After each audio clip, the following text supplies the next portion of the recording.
అట్లనే మన దాంట్లో కూడా ఎవరైనా పోయేది ఉంటే కొంచెం భుజం దట్టూరి చేరి ఏ పని ఉన్నా వచ్చి చేయించుకొని పోండి. మీ అందరిని చూసి నాకు మంచి సంతోషమైంది. మీరందరూ అండగా నిలబడి ఉంది. ఒక సభ నేను మిమ్మల్ని అందరిని అడిగేది ఒక్కటే, నా కోసం కాదు, రాహుల్ గాంధీ గారు దీంట్లో పెద్ద ఎత్తున చేసిండు. మీ సత్తా ఆనాడు ధర్మయుద్ధం పరేడ్ గ్రౌండ్లో చేసినప్పుడు నేను మీకు అండగా నిలబడ్డా. మీకు గుర్తుందో లేదో మరి వచ్చిన వాళ్ళు. సరే, ఆ రోజు నేను వచ్చిన అట్లాంటిది ఈరోజు విజయోత్సవ సభ పెట్టుండ్రి. రాహుల్ గాంధీని దామన్న తీసుకొస్తాడు.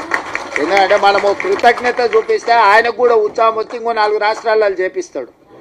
ఎందుకంటే ఇప్పుడు కర్ణాటకలో మిగతా రాష్ట్రాలలో కూడా ఇది కొంచెం వాయిదా పడతా వస్తుంది.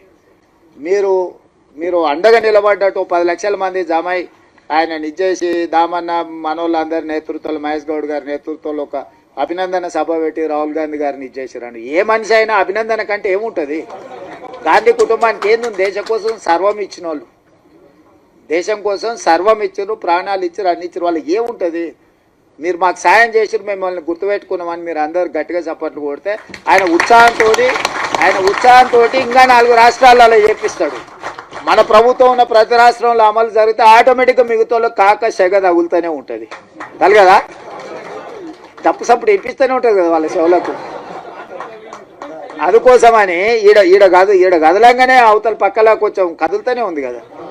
ఆ పక్కన ఈ పక్కన ఆటోమేటిక్ అట్లా కదులుతుంది. అరే వీళ్ళంతా రాహుల్ గాంధీ అమ్మడు బయటట్టున్నారు అంటే భయానికైనా చేస్తారు.